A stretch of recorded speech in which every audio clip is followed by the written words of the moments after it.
Hello and welcome to the 미국인 podcast. My name is Junha. And this is Chloe.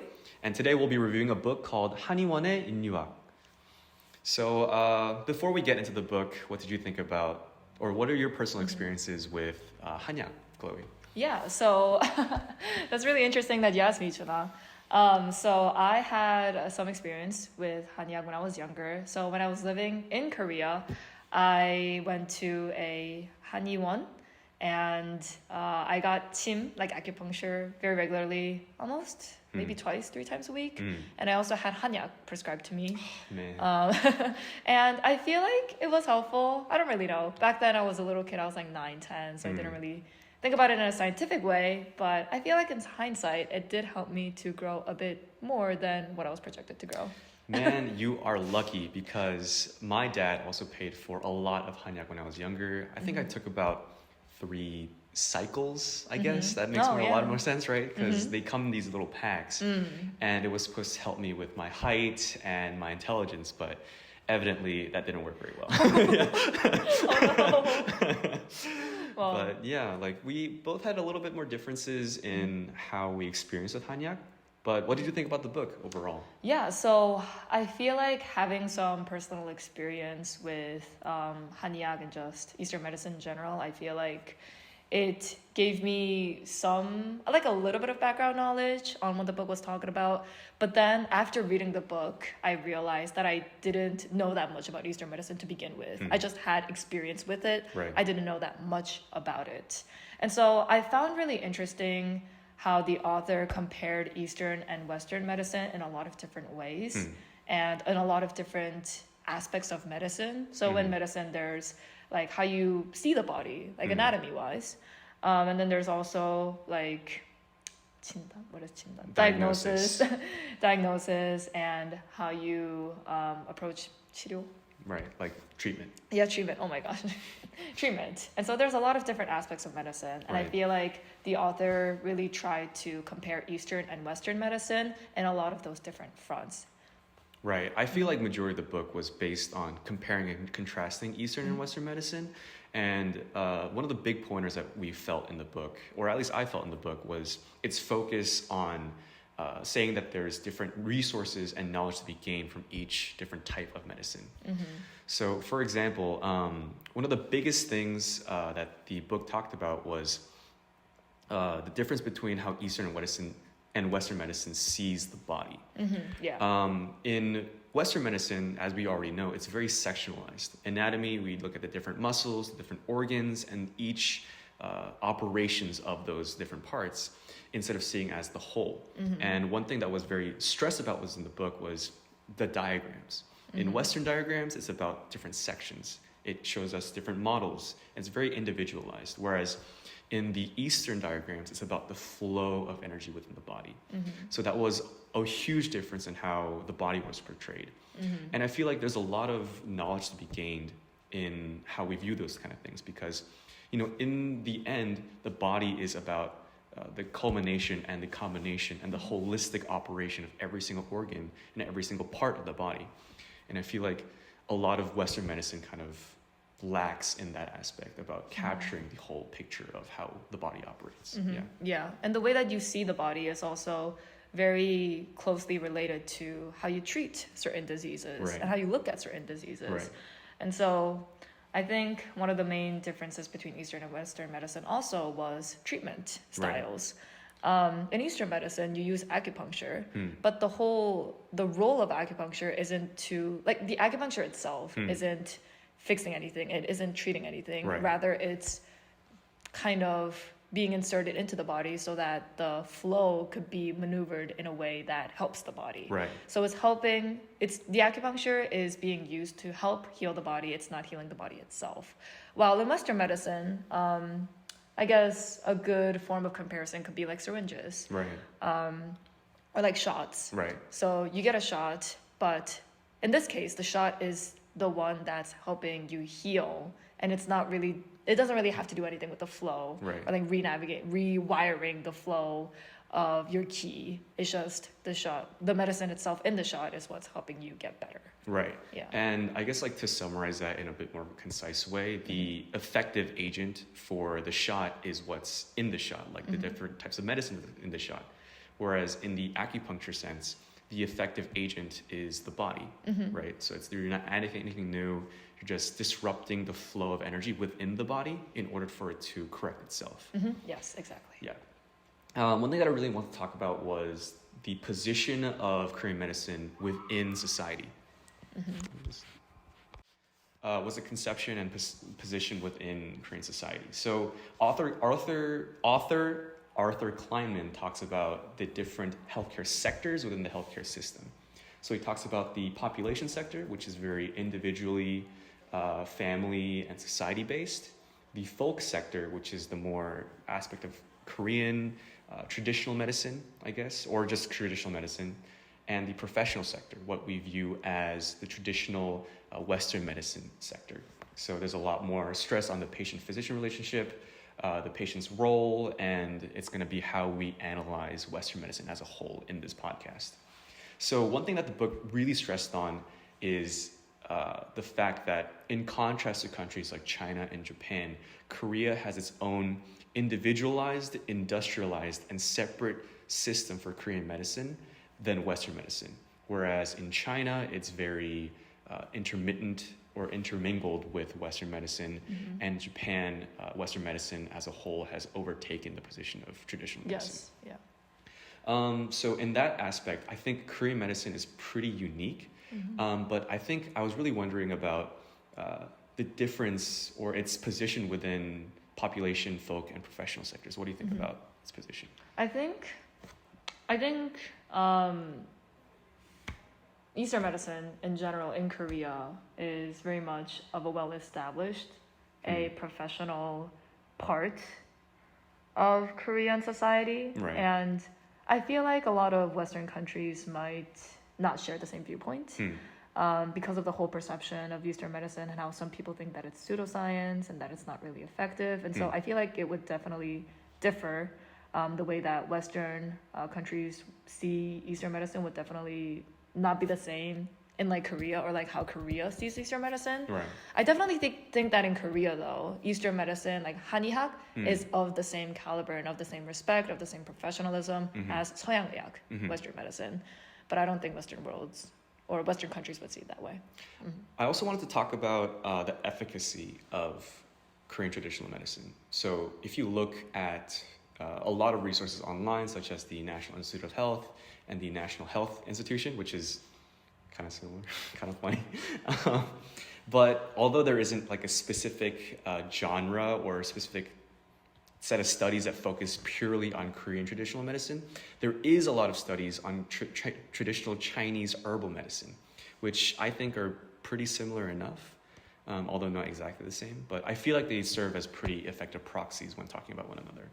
But overall, I looked at 3 meta-studies, which were pretty accurate by Jaime Liu in 2020, Jie Wang in 2023, and Yanjin Dong in 2019. And overall, all 3 studies found there was a lot of bias in a lot of the studies, but overall, there hasn't been a ton of efficacy when it comes to Chinese traditional medicine. So what do you think about that? Yeah, I mean, I think that's very fair. And in the book, it actually talks about one singular case in which a boy had, I believe, some sort of procedure, some sort of surgery to get his tumor removed, like a brain tumor removed. And as a side effect of that surgery, he had to go to the bathroom very often during the night. And he also lost part of his vision, or his vision was significantly impaired as a result of the surgery. And he went to the Hanisa to get that checked. And I think with a mix of acupuncture and Hanyak, his vision became a bit more improved. But it wasn't even that significant. I think it was only like a 0.1 difference, which is very close to negligible, in my opinion. So I feel like even the singular case that the book talked about didn't really prove 한의학's efficacy in terms of improving health. Right. And it's not always about efficacy. I feel like in the Western perspective, when we talk about efficacy, it's always about the results of whether this person got better or not based on which treatment and the elimination of the disease. But a lot of the times we're forgetting about the care aspect of health, how a patient interacts with a patient, or how a doctor interacts with a patient, what kind of treatments there are given, and the environment in which they stay. So because a lot of these health aspects are forgoed, it actually decreases the amount of effective medicine that we can give to people. I also want to talk about the book by Bernard Lown, which was The Lost Art of Healing, in which he talks about and emphasizes the importance of the nuances of how a physician interacts with a patient. There are a ton of examples in which the difference in how a doctor treated his patient based on what words he used and the general sentiment that they were able to convey to the patient.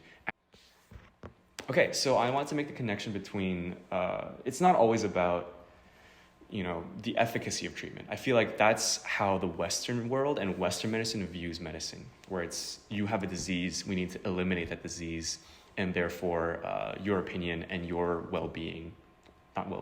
your opinion and your freedom of choice does not matter. It's all about how we view it. And because of the informational asymmetry, I feel like patients are a bit more of a disadvantaged position. And, in that case, a lot of treatments might not be as effective. And one example of this is how Bernard Lown wrote in his book, The Lost Art of Healing.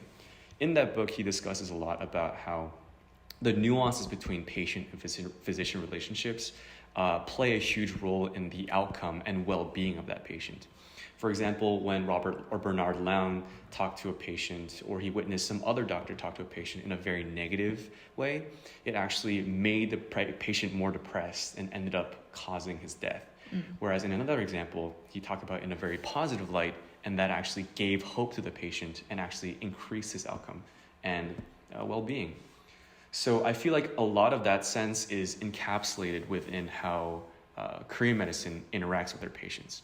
In their diagnosis, they talk about the different symptoms, the overall lifestyle, and the habits of that patient to get a general picture of how they're doing.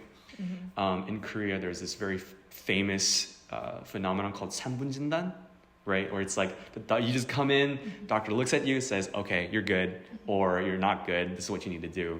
Whereas in 한의원, the 진단s can last from anywhere from 30 to 15 to 45 minutes.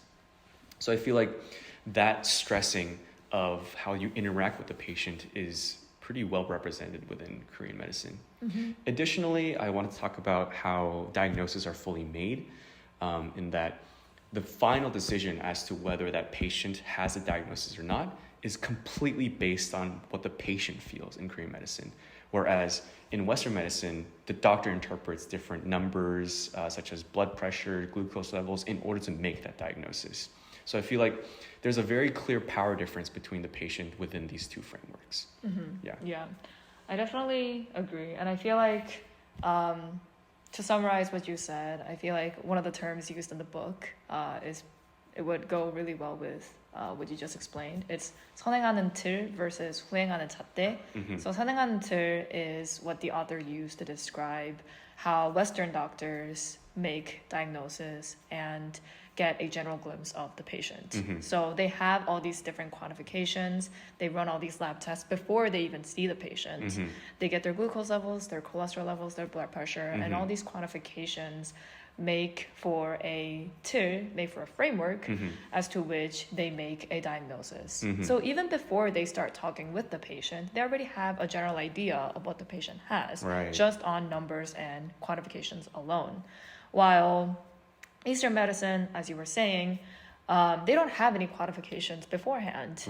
What the doctor knows about the patient just starts happening when the patient comes into the room. And that's why Eastern doctors or Eastern medicine doctors, they take more time to talk to the patient because they need to, the basis of their diagnosis and the basis of the treatment comes from the patient's words and not quantifications and not lab tests. And so that's one of the differences between Eastern and Western medicine, how the doctor interacts with the patient and how they gain the information to make a diagnosis. And like speaking of diagnosis, I think it was really interesting how they talked about the names of diseases within the patient, where it's not like saying, oh, this part is failing, or this organ and this operation is failing in your body. Rather, it's like a very vague, right? And very ambiguous diagnosis of the patient. So do you want to talk more about like ambiguity and stuff that you found interesting about that? Yeah, I mean, like, it's kind of related to what we were talking about earlier, but the whole point of like Western medicine and the premise of like Western medicine is very identifiable, quantifiable, like things, targets. Things that I like. Yeah. In the book, they call it like 태산, which is like targets. And so there's different like targets that Western medicine focuses on. And those targets tell everything about the patient. Right. It's not the patient himself. Right. And so when Western doctors make diagnosis, the diagnosis is also very much relevant and also very much related to the different targets. But then with Eastern medicine, it looks at the flow and it emphasizes more of the, I guess, like situational context to which that, I guess, the patient is like feeling whatever discomfort. Right. So say, for example, one of the examples in the book was a person was experiencing some hip pain. Well, not hip. Back pain? Back pain, yes. Oh, I know all about back pain. Yeah. He was experiencing some back pain, and a Western doctor would just make a formal diagnosis, like right off the bat, saying that, oh, you probably hurt your spine or something. Take this medication, do this type of physical therapy, and then you'll be better. Right. But then Eastern doctors focus on why and how they experience the back pain. Right.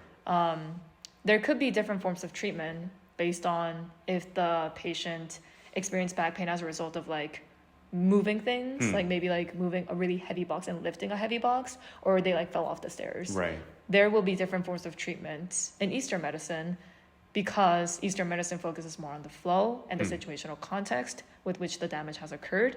But Western medicine focuses more on the fact, the sole fact that it's your back that's hurting. Right. So I feel like, you know, a great thing that Eastern medicine does is it really focuses on the matter at hand, like what causes the disease, instead of focusing on the numbers associated with that person. And in a lot of instances, the numbers are obviously important, but can also provide a large distraction as to the central problem. Okay, and an example that really emphasizes how an overexposed or an overwhelming amount of focus on these numbers and these statistics can lead to something tragic or may not paint an accurate picture of medicine is in the novel 살아야겠다, in which we analyze a patient with a special type of MERS or Middle Eastern Respiratory Syndrome, and how the policy around his release ultimately kills him. So in the novel, he needs 3 PCR tests to show that he's negative in order for him to leave the isolation ward. But he had this special case of MERS in which he had 2 negative and 1 positive tests. And even though he was not transmissible, even though the PCR test did not test for transmissibility, they did not let him out of the isolation ward, which ultimately caused his death. I feel like this ties back into how Western medicine operates, in which we focus a lot on these things like glucose level, cholesterol level, blood pressure, and ultimately we have to realize that these things are individualized viewpoints in how we view the body, not an accurate portrayal of how healthy someone is.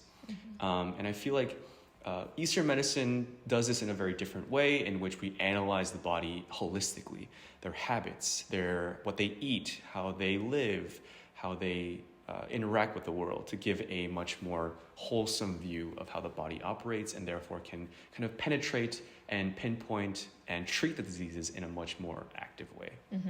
Yeah, that's actually really interesting.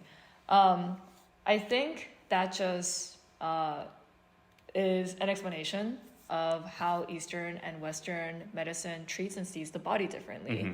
And there's no right or wrong in either type of framework. Both of those frameworks and both of those viewpoints are really valid, and they're just different types of explanations of viewing the body. And that's actually very similar. One of the metaphors that the author uses is in regards to art.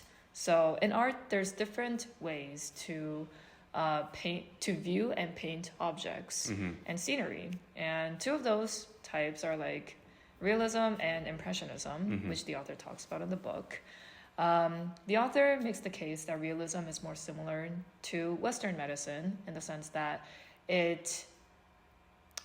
a painter who is practicing realism would paint the objects that he sees in a more realistic way, in a more defined way.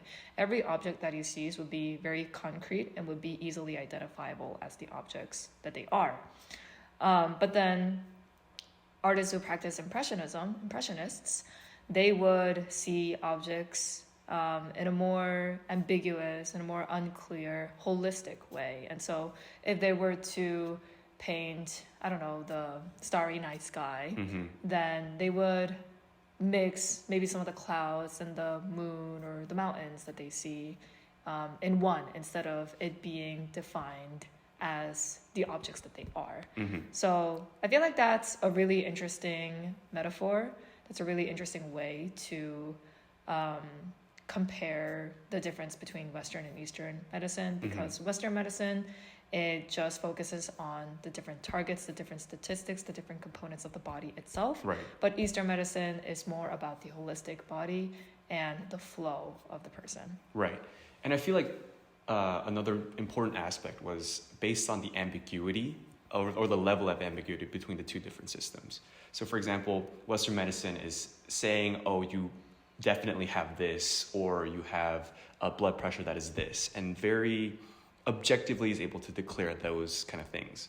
Whereas Eastern medicine is more loosey-goosey with things. It says, hey, I think you might have this. You have conditions that resemble this symptom.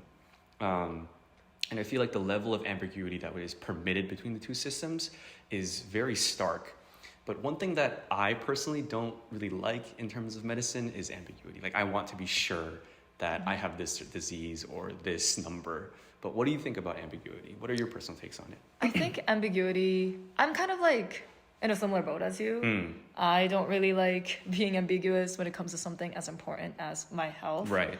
And my potential illness and potential like treatment. Right. But then I feel like I could also understand what Eastern medicine is trying to get at, what these hanizas are trying to get at. It's not, maybe ambiguity is nice in the sense that it allows for more flexible options for treatment. Right. Because you're not putting in things into predefined boxes. Right. Maybe a little bit of ambiguity and a little bit of loosey-goosiness would allow the haniza to paint a more accurate picture, a more accurate portrayal of what the patient is going through. Right. Because not everything is so black and white, not everything is so contrasting. Right. Yeah. Yeah, I don't know. Like, I think for me, like, I don't think if my doctor told me like, hey, you might have this condition, I would be like, what do you mean? Like, what do you mean I might have this? Like, tell me if I have it or not, right? So in some aspects, it's great that the level of power to, in terms of diagnosing themselves and the patient, is placed within the person who actually has the disease instead of the person who is diagnosing it. It might also give the patient more comfort that their explanation or the way that they see their disease or their like symptoms are being like respected within the doctors. Because I feel like some Western doctors could be a bit more colder to how they treat patients. If a patient is like, oh, I feel like I have this or this, I feel like it's easier to imagine a Western doctor being like, no, you don't. Look at your chart. That doesn't make any sense. But then maybe an Eastern doctor would be like, oh, that makes sense. Yeah, I'll take that into my evaluation. So maybe you have this instead of my initial diagnosis. Right. I think a big part of like disease and the role of the patient is, I think the patient knows equally as well as, I think the patient knows different things about themselves more accurately accurately than what the doctor can sometimes diagnose and observe. So I feel like a patient needs to have a bit more of an active role in how they're advocating for their treatment, in the diagnosis and the choosing of treatment for themselves. And I feel like a lot of things in the Western medicine framework doesn't really allow for that, because the doctor is the person who makes all the decisions. The doctor is the one who diagnoses and measures and interprets everything. Whereas in Eastern medicine, it's a lot more conversational and therefore allows a lot more of the power to be placed on the patient as well. Yeah, I feel like just how much power is placed on the patient is also seen from the different treatment options that are available in Eastern and Western medicine. Right. In Western medicine, there are certain medications that will be effective for treating certain symptoms. And so the patient has to fit in with the medication that's already there. Right. But then in Eastern medicine, there are no set prescriptions. There are no set medications. All the hanyak that people get is individualized. Right. It's customized and specifically tailored to whatever that specific patient is experiencing. Right. In contrast to like Western medicine having like a blanket treatment for everybody, right? Yeah, exactly. Yeah. And so I feel like that the difference in treatment styles between Eastern medicine is also a testament to how much emphasis is placed on the patient in those two types of medicine. Right. Speaking of the things that guide or the frameworks in which we can think about patient power, there is this great, I think, Dutch philosopher, anthropologist named Anne-Marie Mol. She talked about these two different ideas called the logic of care and logic of choice. So I think in the case of logic of choice, the consumer or the patient is given every single bit of information and is told to choose for themselves. And in the logic of care, it's less about the patient making the choice, but rather the doctor asking himself or herself, what can I do? You know, what is available to the patient? And in this case, I think Eastern medicine kind of resembles more towards the logic of care, and Western medicine is more resembled towards the logic of choice. But in your opinion, what do you think is the more effective way to diagnose people? Yeah. I'm not really sure, actually, because I think both forms of logic are very much relevant in medicine. But I do get, so I think that there's a little bit of, I feel like I kind of question the logic of choice argument when it comes to medicine, because I feel like it's kind of unfair to put just regular citizens who have the ability to make rational choices on the same playing field, on the same level as patients. And patients, they could be at varying levels of, I guess, capacity, but most patients are not able to make sound judgments for themselves. Most often than not, they're at a very fragile state, and they don't have the ability to make informed, rational, the best choice for themselves. And so I feel like when it comes to medicine, and especially when it comes to patients in maybe like the ICU, the logic of choice doesn't really fit in. It doesn't really make much sense in that context, where the patient just doesn't have the appropriate capacity to make a rational choice in their best interest. Yeah, but I think one thing that we have to put into context here is, are people willing to go to 한의사 for life-threatening emergencies? I don't think so, right? No, probably not. Yeah, especially if they're having like a heart attack, or if they're having like a seizure, will they go to a 한의사? Yeah, that might be kind of different. I don't think that's gonna. I feel like there's also like a very noticeable hierarchy within, or at least for Korean medicine's position within Korean society, where people treat it as a way to kind of address lifestyle concerns and lifestyle habits, rather than something that is very critical and urgent and necessary. Yeah. That's more of like a Western position. Do you think that hierarchy should be addressed in a certain way, or should be changed? I feel like, before I get to that, I think when it comes to Korea, I might be wrong on this, but the viewpoint that I get, or the viewpoint that I have, is people normally go to Western medicine first. They go to these big 대학병원s, these university level hospitals, and whatever the university level hospital can't fix, they go to 한의사. I feel like, so when you were talking about the hierarchy, I do definitely agree that it's Western medicine and then Eastern medicine, and then maybe some other types of folk medicine that's not as well known or as well prominent. And so I feel like a lot of Koreans, they are very much reliant. I feel like more Koreans nowadays, especially as younger, like the older generation is kind of like passing off, and then the new generation is like starting to come in. As there is kind of that generational change. I feel like when it comes to medicine, a lot of the new generation tends to look at Western medicine a bit more, and they tend to rely on that a bit more. There's a bit more of an image of Eastern medicine being very antiquated and a bit irrelevant nowadays. Yeah, exactly. exactly. I think it's kind of sad. It is kind of sad, but I feel like that's just how the trend is going. And so a lot of Koreans, they turn to Western medicine, and then whatever Western medicine can't fix, then they go to like Eastern medicine in the hopes that Eastern medicine can provide other alternatives to the problems that Western medicine couldn't fix. And, you know, if you look at the context of Korean medicine, there's so much concentration and, you know, just oversaturation of the medical system within certain areas, especially within Seoul. So one of the big issues that caused the doctor's strike and the current medical emergency within Korea was, you know, everyone just wanted to go into, you know, top tier hospitals in these certain areas amongst these 5 hospitals within Seoul.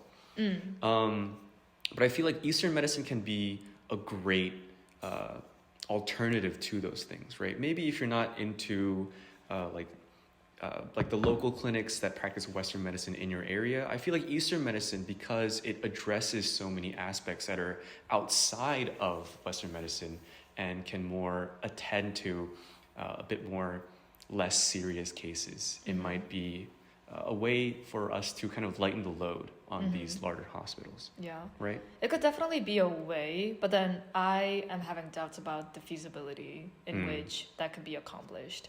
It is a good alternative, and I feel like theoretically it makes sense. But then because Korean patients are just so infatuated with like the top 5 Korean hospitals and these big clinics and these big university hospitals and their prestigious doctors and their high-tech like CTs and MRI scanners. As we saw, like the OECD statistics, it just like says everything about like Korean patients and their overusage of medical tools like CTs and MRIs. They're number 1 in the OECD. In OECD countries.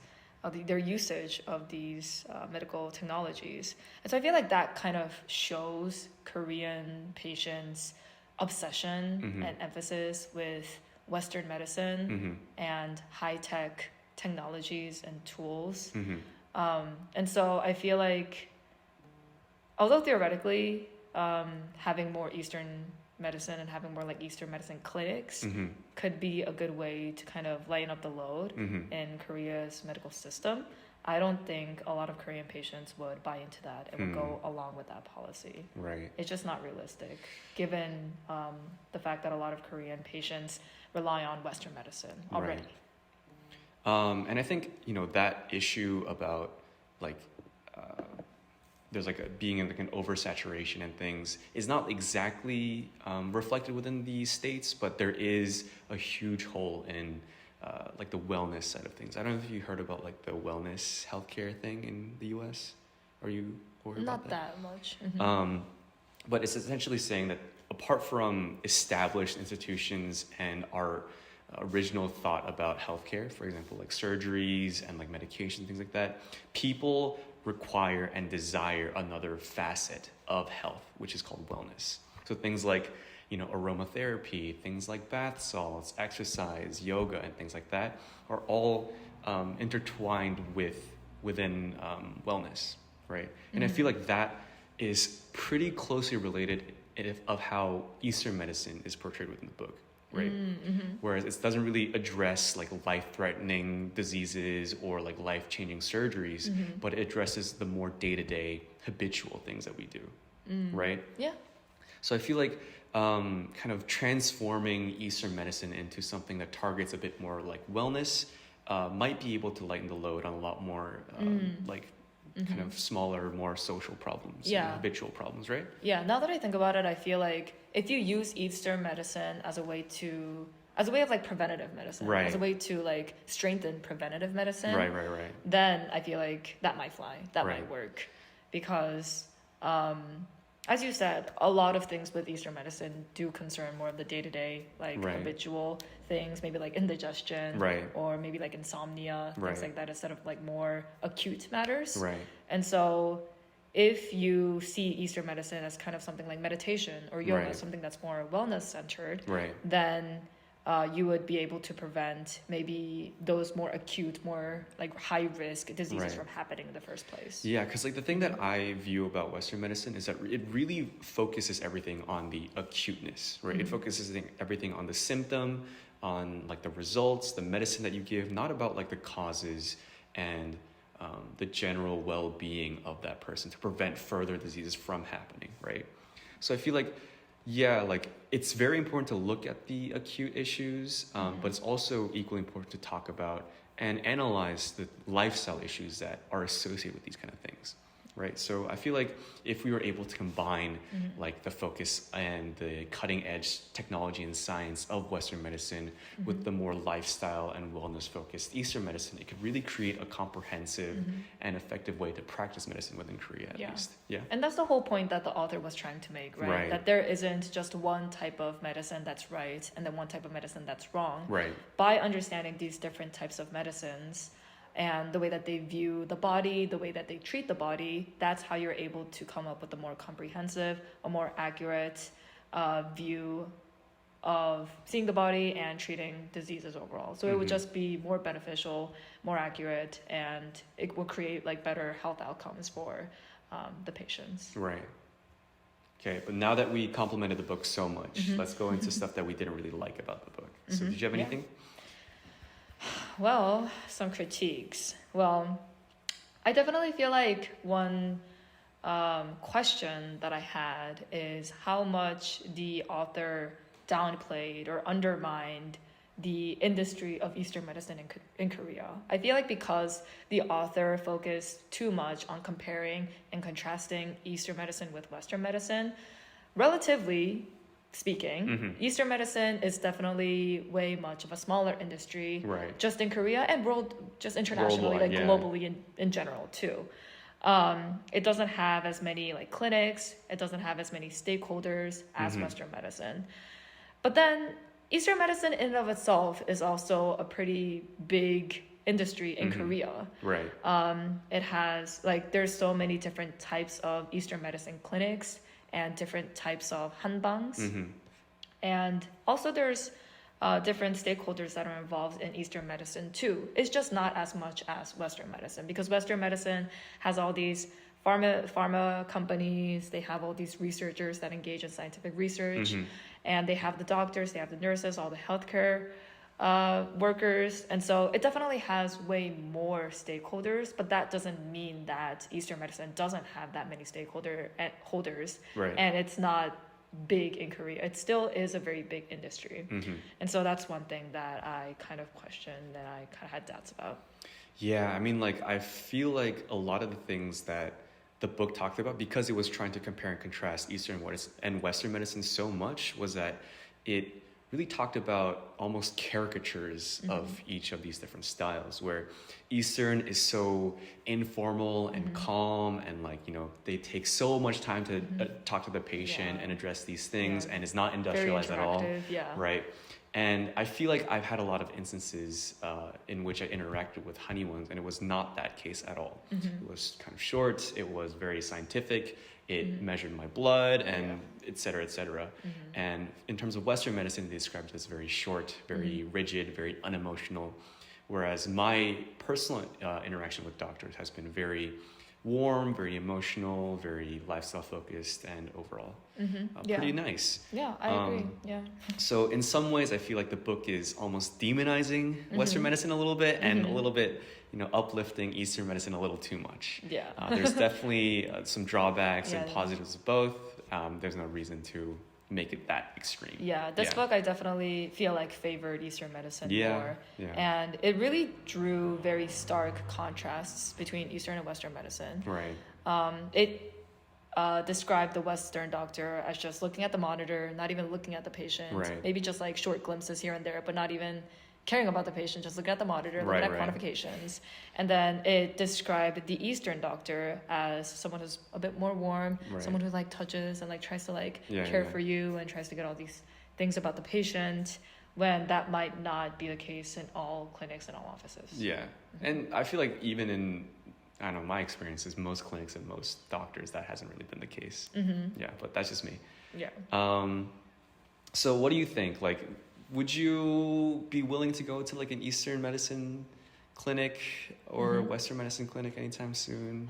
Well, I feel like because of just like my background, being in the States and being more used to Western medicine, I feel like when I have some sort of ailment, when I have some kind of symptom or discomfort, I would definitely go to a Western hospital, Western clinic before I go to an Eastern one. Like if that happens in Korea, of course, like if I have some sort of discomfort in Korea, I would probably go to like Sevron's or some other hospital that's like nearby. But then I feel like if the Western clinic doesn't satisfy my needs and it doesn't help me, I would be very open to going to an Eastern clinic. Because as the author says, and I think it's like one of the main points of the book, that there's no right or wrong. And so it's just like different forms. So if I have a discomfort, if I have an ailment, that specific ailment might be better addressed with Eastern medicine techniques. I wouldn't know that. So if Western medicine doesn't work, then I would be very much open and very much willing to go to an Eastern clinic to get that checked out.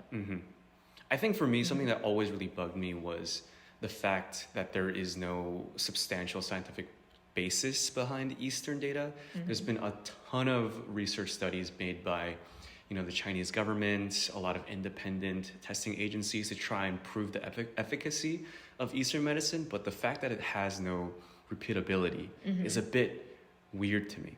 Like, I understand that a lot of different medicines require different frameworks to analyze the efficacy of things, and that the current mode of analyzing the efficacy of medicine is very, very focused on Western medicine is also a factor, but the fact that it's not repeatable and the fact that it's not measurable always really bugs me. Yeah, I feel like one thing that bugs me about Eastern medicine too is just this ambiguity.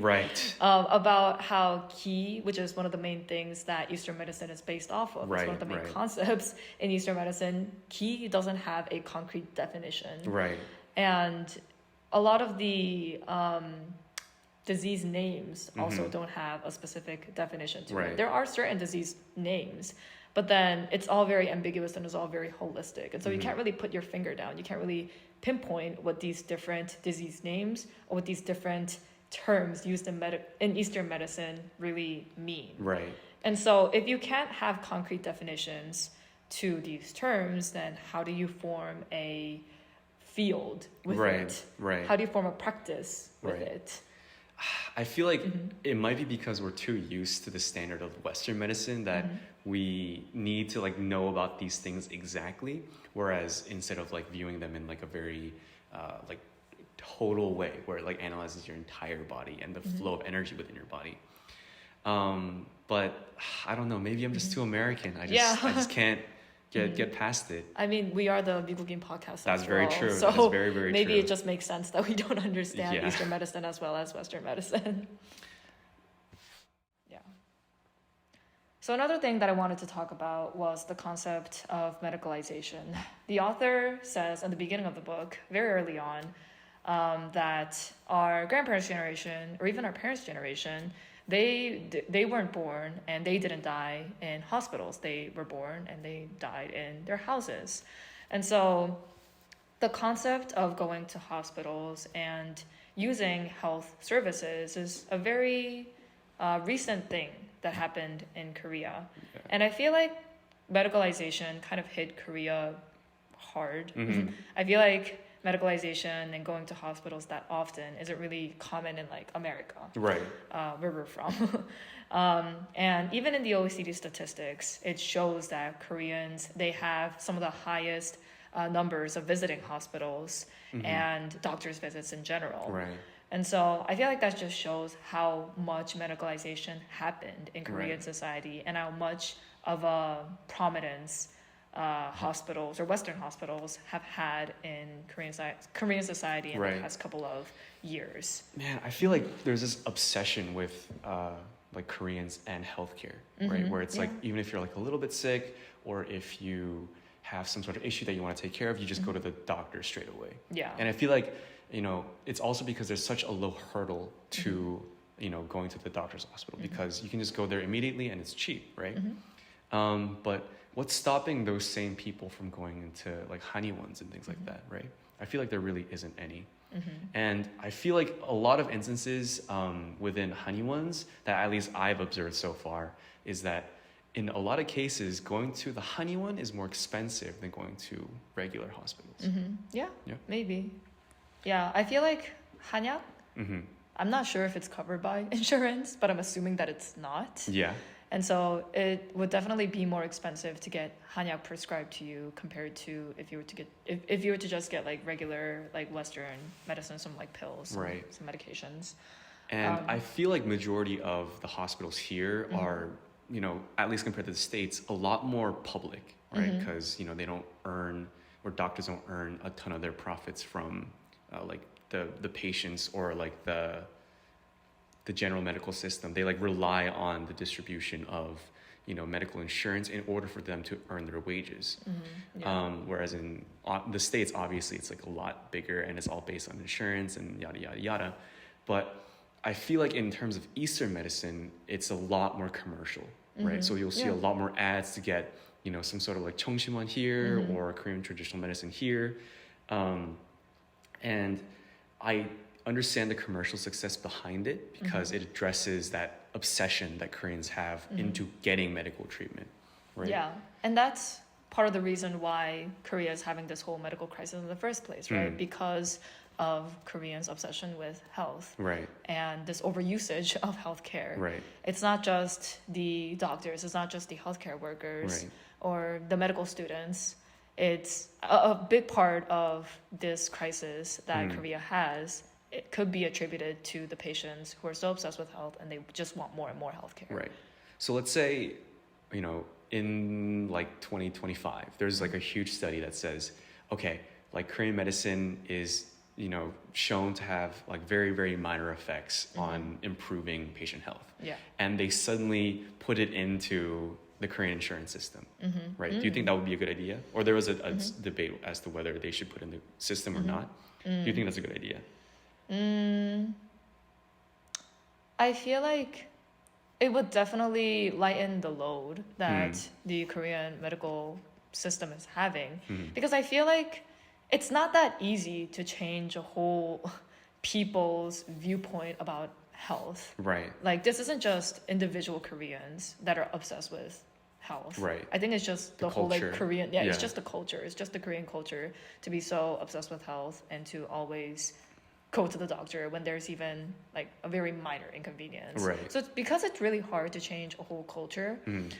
I feel like one of the ways that we could improve the current system and the current situation is by dividing up the workload, dividing Right. up the number of people Right, that go right. to hospitals and like use these healthcare systems. Yeah. And so I feel like it would be effective, but then the question becomes, is Eastern medicine actually as effective as Yeah. Western medicine? Yeah. And would Korean people believe in that study in the first Exactly. place? Yeah. Because that's also kind of a culture. It's kind of like a perception, Right. right? Especially with the younger generation. Right. They might have a bit more of a bias, a negative bias towards Eastern medicine and its efficacy. Right. So a lot of those people would be very much not inclined Right. to go to Eastern medicine, even if such a study was published. Right. I think like I feel like a lot of the younger generation might see Eastern medicine as kind of a hoax and kind of like a myth and a legend instead of an actual science and an actual form of medicine that's valid and is effective. Yeah.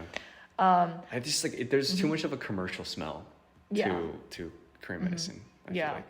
But then, now that I think about it, I don't know if our view of thinking that Eastern medicine is too commercial and it's not effective and it's just a hoax, a myth, and a legend is actually what a lot of Korean youngsters think, because I feel like one of the common things is like when there's like indigestion, it's called like you get like an acupuncture and then you draw blood. And that's apparently supposed to solve your indigestion. And that's still, I believe, pretty frequently used as kind of like a 민간요법. Right. And so if that's the case, and if a lot of youngsters still believe in it, then would they still have a favorable view towards Eastern medicine? Because the whole like thing of like doing that it comes from acupuncture and it comes from Eastern medicine. Right. And so I wonder if like 민간요법s like that, if youngsters believe that that's effective, then if they would think that Eastern medicine as a whole would be also effective. Right. And I think something that you mentioned earlier where it's also Korean medicine has been ingrained within the culture for so long, right? Whereas Western medicine is a relatively new addition to the system of medicine that we have now. So I feel like we're also understating how much of a cultural significance that Korean medicine has. And that just might be because we're American. Yeah, probably. Yeah, maybe, probably. Yeah. Yes, you guys are listening in to the 미국인's podcast. That's right. So. Okay, so I think one of the biggest concepts in medical anthropology is the distinction between curing and healing. So curing, the definition of it in Korean is 완치, and then healing is 치유. But I feel like in just the current world, in the current state of things, I feel like a lot of people tend to conflate those two words and think of those two words as the same. Like curing is healing and healing is curing. But I think there is a very big difference. And I was wondering if you, Chuna, thought that there was, if you think that there is a difference between the two, and if you think that the concept of curing and healing would be different in Western and Eastern medicine. Yeah, I mean, I feel like there's definitely both aspects of curing and healing in both Western and Eastern medicine, but I feel like the things that are emphasized in each aspect is very, very different. For Western medicine, the emphasis is placed on healing, or excuse me, curing rather than healing, because it identifies the disease as the sole factor in which it is making that person sick. And it also labels a patient, or whoever takes on the role as a patient, as the person who has that disease, rather than someone who has a disease and also is a person at the same time. So there's definitely that in that aspect. But in the Eastern medicine world, it analyzes it in a series of things, and as I've been saying throughout the podcast, it seems like there's much more of a holistic view on disease and the body as a whole. So I feel like Eastern medicine is definitely more geared towards healing rather than curing. Yeah, I think I agree with a lot of the things that you said.